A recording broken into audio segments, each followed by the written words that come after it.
Well, it was a good day for some drivers and a bad day for others, especially if your name was Kyle. Mhm. Both Kyle Busch and Kyle Larson actually almost had identical spins for very different reasons in literally the exact same spot in the racetrack. And Lee Spencer, Alan Cavanna, Lee, I'll start with you. Which Kyle do you think got it the worst yesterday? I almost wish they still had the Goodies Headache Award because it would have been a tough call, right? Um, I think Kyle Busch because it's just one more nail in the coffin. It's one more shot at his confidence, which I think has really been tested this year. Not because he was at RCR, because we heard the same moments of doubt from him when he was driving at Joe Gibbs Racing last year. And that's understandable because, you already felt even before we got the announcement he was going to Richard Childress Racing, he was the odd man out.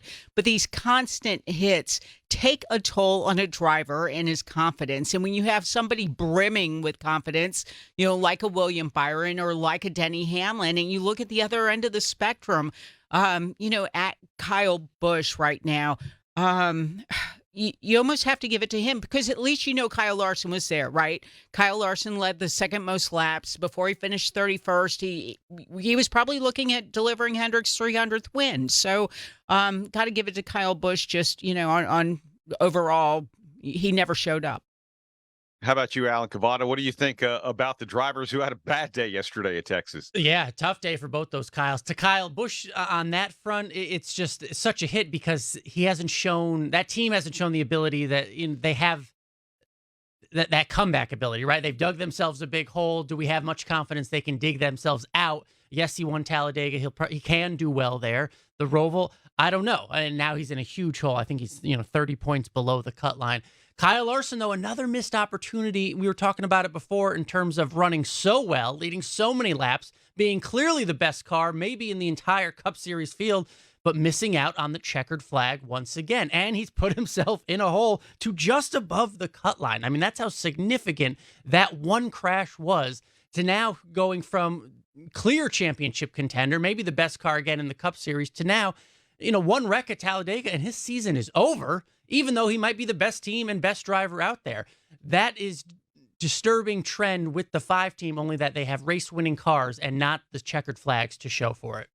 Yeah, let's look at the point standings where we go heading into Talladega Superspeedway this weekend and where we are on the cut line. To your point, Kyle Larson dropped down to just +2 above the cut line. Bubba Wallace, after a good performance, is -2, but we can also talk about some missed opportunities. In fact, if you look at the drivers below the cut line, Ryan Blaney had a speeding penalty, a very costly speeding penalty at a crucial part of the race yesterday. He's -11. Kyle Busch sitting at -17. And we're going into the big unknown this weekend at Talladega Superspeedway. Alan, is there anyone or multiple drivers below the cut line that you feel could make a big recovery this weekend? Well, look, Kyle Busch just won there, right, at Talladega. Ryan Blaney is great there. And then what's interesting is the 2311 cars, they both need it, right? So it will behoove them to run well and run well together. What's interesting about those standings, though, is remember who didn't win the first stage in Texas and who did.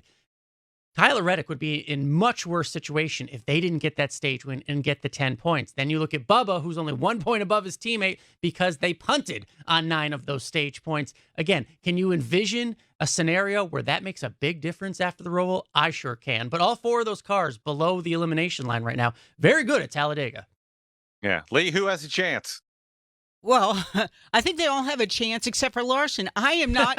Yeah, You you're you right. talked about Larson. I am not confident of his super speedway prowess. I think he has in his head that he just is not formerly known as the restrictor plate track racer, and if you look at his stats, they really back that up. And so I'm not feeling good about it. Kyle Busch, I think you said absolutely could be there. Bubba, we know, that he is the guy who performs well there.